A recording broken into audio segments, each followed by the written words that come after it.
سلمان من از این انگشترهای طلا دستش نمیکنه.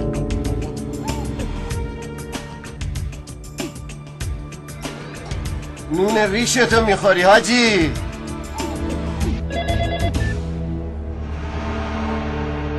الو حاجی شیشه چی کرد؟ دلمو نشکنی. شما؟ قسم خوردم کمرتو بشکنم. در خدمتم. خودتو معرفی کن. هیچکی نمیتونه منو بگیره حاجی. نمیخوام آرامش پسرمو ازش بگیرم. نه خیر، من از روی لیست خوندم. از روی لیست برنده شماره 076. نمیدونستم اینقدر هنرمندی. جسارتا من متوجه نشدم شما به خاطر عینک این کارو کردین یا اون شماره 076؟ هیچ کدوم. به خاطر خودش.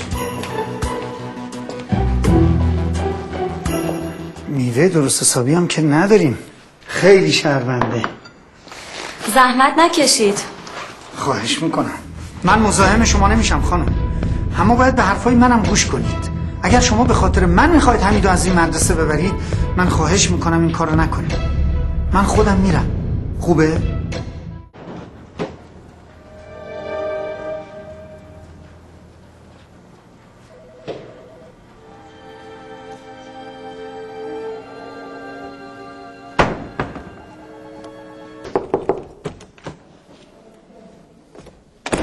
خسته نباشی. من ازت خواهش کردم منو درگیر کار جدیدی نکنی، تو هم به من قول دادی.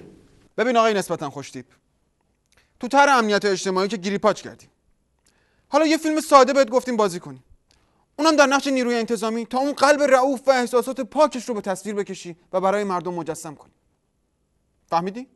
دوست عزیز، تو که بهتر از هر کسی میدونی من الان شرایط روحی خوبی ندارم. اگه بحث شرایط روحی باشه که هممون داغونیم. دیگه تو روانی‌تر از سردار رادان که نیستی که. ها؟ پیش مردم باید محکم باشیم و بی احساس، ولی گریه‌هامون رو یواشکی بکنیم. سخت خسروی قبول کن. بره بینیم بابا. فهم میکنه یول برنگنره. باره بابا قربون شکلت برم پیش حاجی کاپور، میگم اون برام بازی بکنه. تو برو شرایط روحی تو درست کن. یول برنگنر یوگول.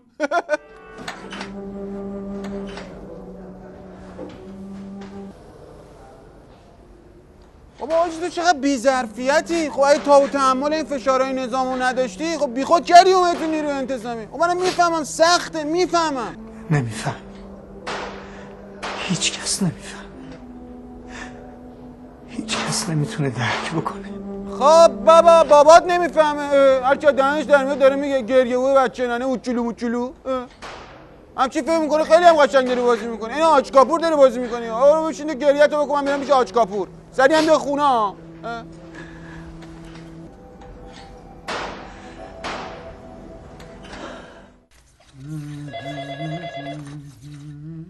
سلمان، سلمان.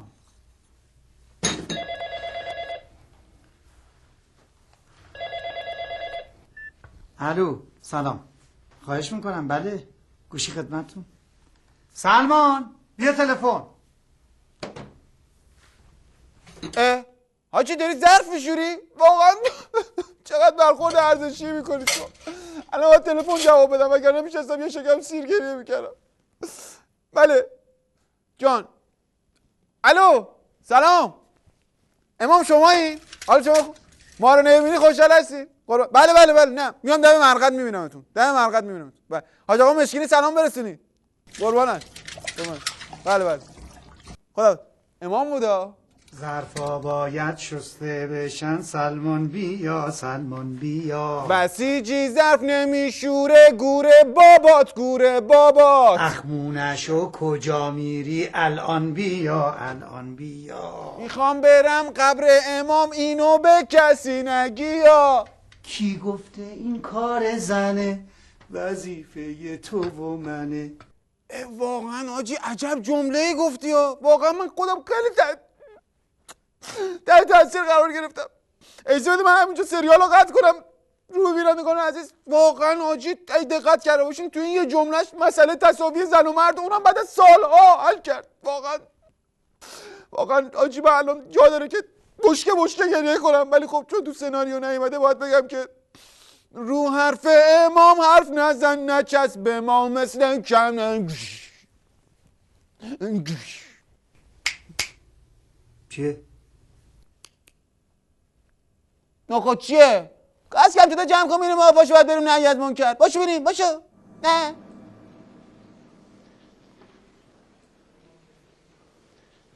شروع شده استاد؟ بله.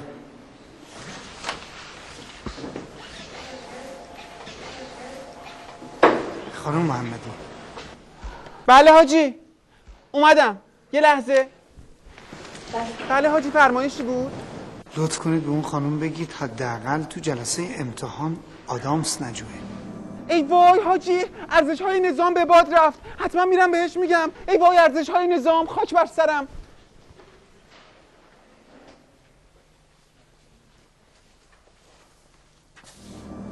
خواهرم حاجی چی گفت؟ آها آدامس تو درست کن. نه حجاب تو بجو. وای یادم رفت بس فهم گم کردم. آدامس ها من در نمیارم. ای وای ای عبار آقای میگه آدامس رو در نمیارم، یکی یاد ما برسه. چی میگه آدامس رو در نمیارم، ماشین گشت رو صدا کنیم. فکر کنم آدامس بادکنکی باشه. آجی به اون دادمو برسه. آجی آدامس چی در نمیاره؟ آجی کجایی آدامسشو در نمیاره؟ یعنی چی؟ چه وضعشه؟ من اومدم امتحان بدم. ای وای میگه امتحان بدم. حاجی کجایی؟ ای وای میگه امتحان بدم. حاجی بیا امتحان بده. کجایی؟ خانم اینجا دانشگاه است، شما هم دانشجویید. دانشگاه قوانینی داره. یه دانشجو حق نداره طبق قانون دانشگاه اینجوری آدامس بجوه. حق نداره توی دانشگاه آرایش کنه. بله حق نداره نفس بکشه، حق نداره آب بخوره. همین شماها هستین که با جویدن آدامس ارزش‌های نظامو میجوین، فردا هم توف میکنین. 8 سال جنگ نکردیم که شماها آدامس بخورین که. حاج آقا حکم صادر کن. شما یا باید آدامستون رو بجویید یا باید امتحانتون رو بدید. این آخرین انتخابتونه، یا زندگی یا آدامس. حاج آقا من خودم خیلی تحت تاثیر این برخورد ارزشیتون قرار گرفتم. واقعا خیلی رئوفانه برخورد کردید. من میخواستم بگم تو بچگی یه بار آدامس خوردم، آدامس بادکنکی، 3 بارم ترکوندمش. لطفا حکم منم صادر کنین، منم به ترکونم. اسمتون چیه؟ حاج آقا اسمشو من دارم، پروندهش. اسمشو گوشته آناهیتا.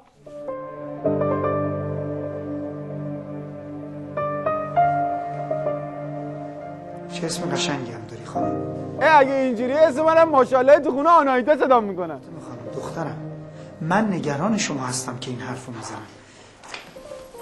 شما بهتره نگران خودتون باشید.